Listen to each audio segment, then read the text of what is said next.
بسم الله الرحمن الرحيم قل أعوذ برب الفلق من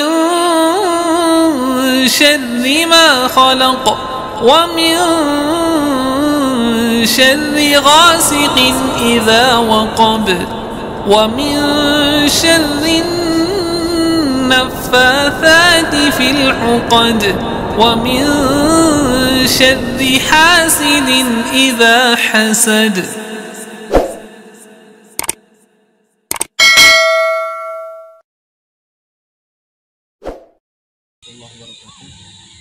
Alhamdulillahirabbil alamin wa bihi nasta'inu ala umuri dunya waddin wassalatu wassalamu ala asyrofil anbiya'i wal mursalin wa ala alihi washabihi ajmain amma ba'd.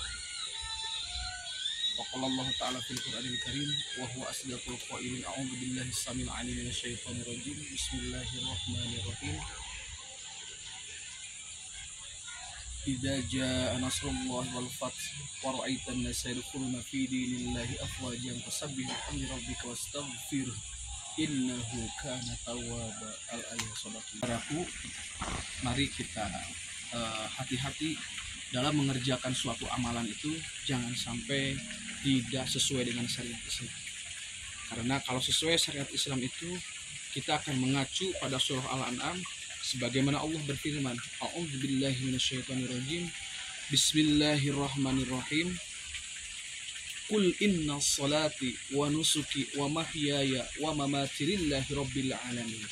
Allah berfirman di dalam surah Al-An'am, yang ayat tersebut artinya adalah, katakanlah Muhammad, sesungguhnya ibadahmu, hidupmu, matimu untuk Allah semata, Rabbul Alamin, Allah yang menguasai alam semesta.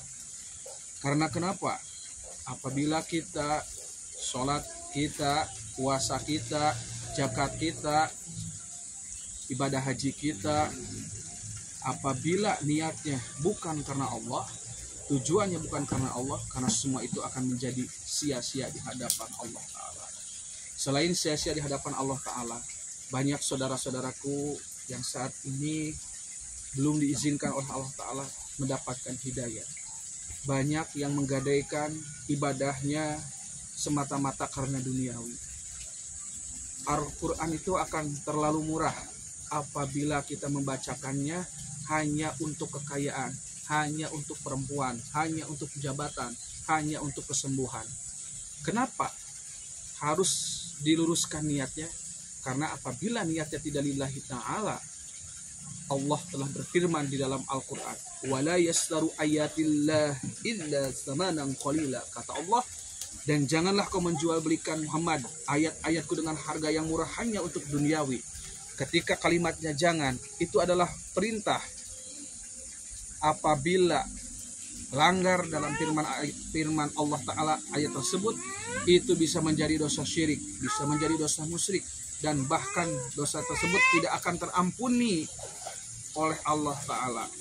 Saudaraku, bahaya ketika bacaan yang tidak lillahi ta'ala itu akan mengundang makhluk-makhluk ciptaan Allah yang disebut dengan jin.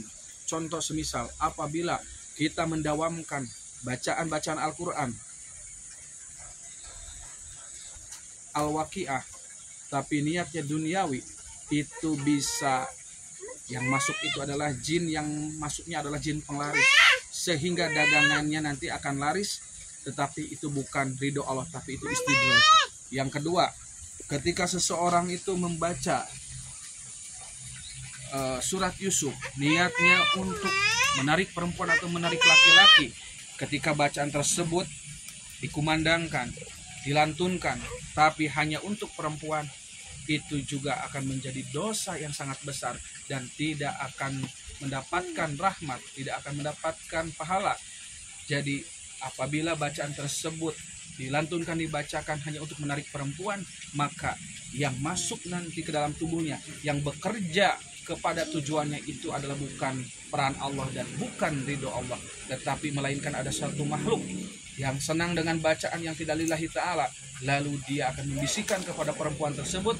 Ketika perempuan tersebut dibisikkan ke hatinya, ke pikirannya, ke rasanya, sehingga dia jatuh cinta tanpa terasa dengan pelet tersebut, nah itulah yang dinamakan dengan amalan yang bisa menjadi dosa besar di hadapan Allah, tentunya menjadi dosa musyrik.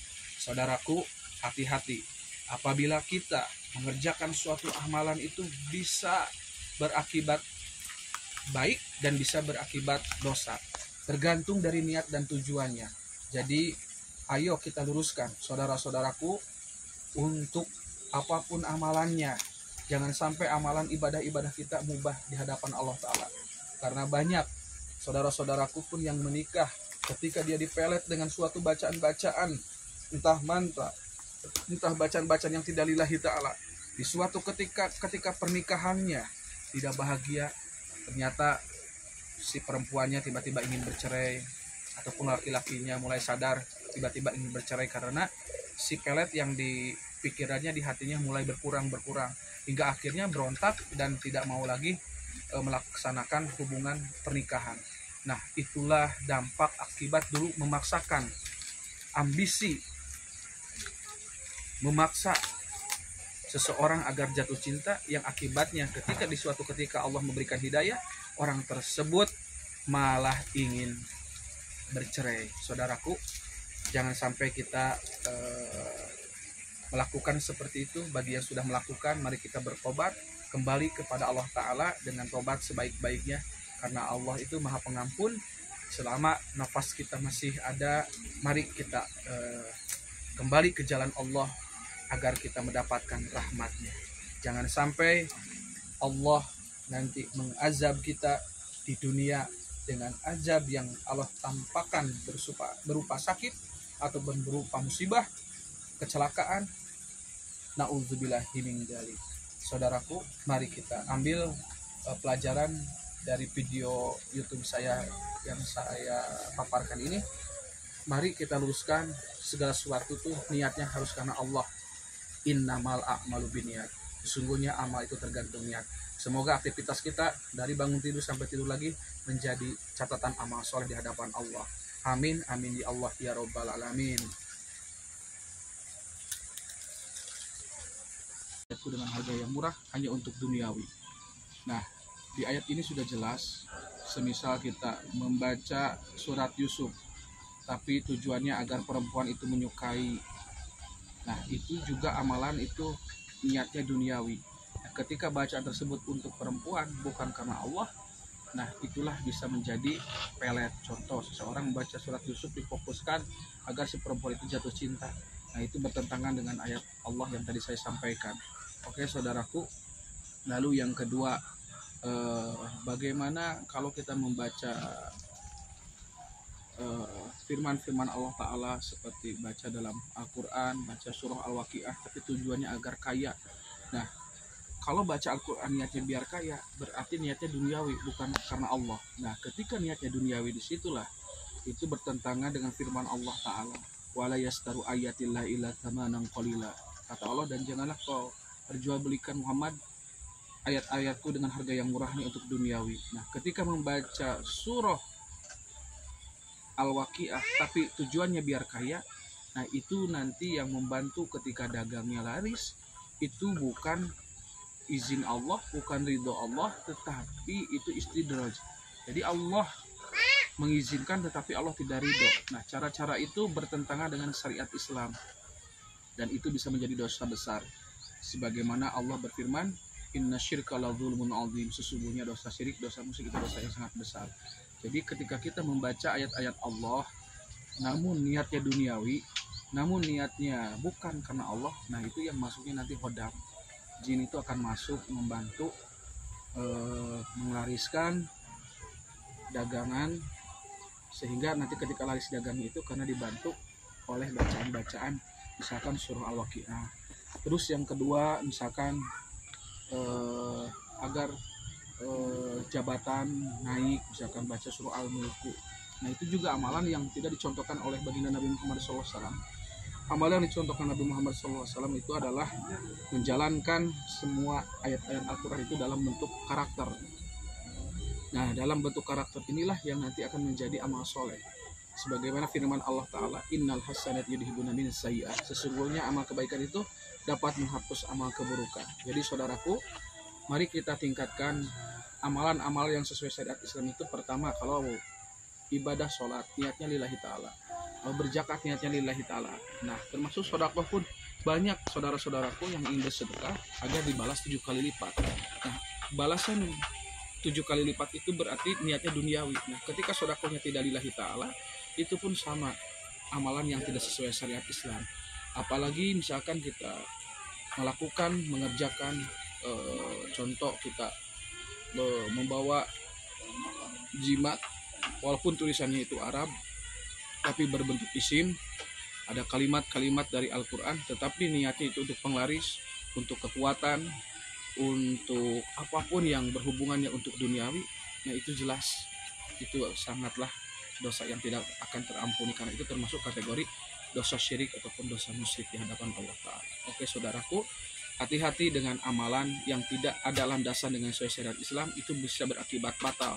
Selain dosa musyrik, selain dosa besar, dan itu pun akan mengakibatkan nantinya bisa berakibat kita terkena gangguan non medis, entah kena pelet, entah kena penyedot orang yang penglaris, entah kena santet, entah kena guna-guna. Karena apabila kita sudah bermain-main dalam kemusyrikan, maka yang akan terjadi adalah gangguan non medis berupa sihir, teluh, santet, pelet, guna-guna. Oke saudaraku, mari kita luruskan niat seperti dalam hadis Rasulullah, innamal a'malu bin niat. Sesungguhnya amal itu tergantung niat. Maka luruskan niat kita, tujuan kita, sebagaimana di dalam surah Al-An'am, qul inna sholati wa nusuki wa mahyaya wa mamati lillahi rabbil alamin. Kata Allah dalam Al-Quran, dalam surah Al-An'am, Allah telah berfirman, katakanlah Muhammad, sesungguhnya sholatmu, ibadahmu, hidup dan matimu adalah untuk Allah Ta'ala. Nah, hidup dan mati kita, ibadah kita, amal soleh semua yang kita kerjakan harus karena Allah. Karena apabila mengerjakan suatu karena amal yang niatnya lillahi ta'ala, itu nanti bisa menjadi pahala dan ridho Allah Ta'ala. Oke saudaraku, mari kita kerjakan amalan-amalan yang niatnya lillahi ta'ala, tujuannya lillahi ta'ala. Semoga niat dan tujuan yang lillahi ta'ala itu nantinya kita akan termasuk orang-orang yang beruntung nantinya di akhirat. Amin. Saudaraku, hati-hati ya, jangan sampai kita melakukan amalan yang tidak dicontohkan oleh baginda Nabi Muhammad, karena nantinya kalau kita mengerjakan sesuatu yang tidak dicontohkan oleh baginda Nabi Muhammad SAW, nanti itu bisa akan berakibat kita nanti di akhiratnya tidak akan mendapatkan apa-apa, alias sia-sia. Oke saudaraku, semoga yang melihat tayangan video ini bisa memetik pelajaran, bisa mengambil hikmah, dan bisa menjadi amal soleh bagi yang menonton video YouTube saya. Mohon maaf jika ada kata-kata saya yang tidak sesuai dengan syariat Islam, tidak sesuai dengan sunnah Rasulullah Muhammad SAW. Tentunya kekurangan, kehilapan itu ada dalam pribadi saya. Kebaikan hanya datangnya dari Allah semata. Billahi bisabil haq. Wassalamualaikum warahmatullahi wabarakatuh.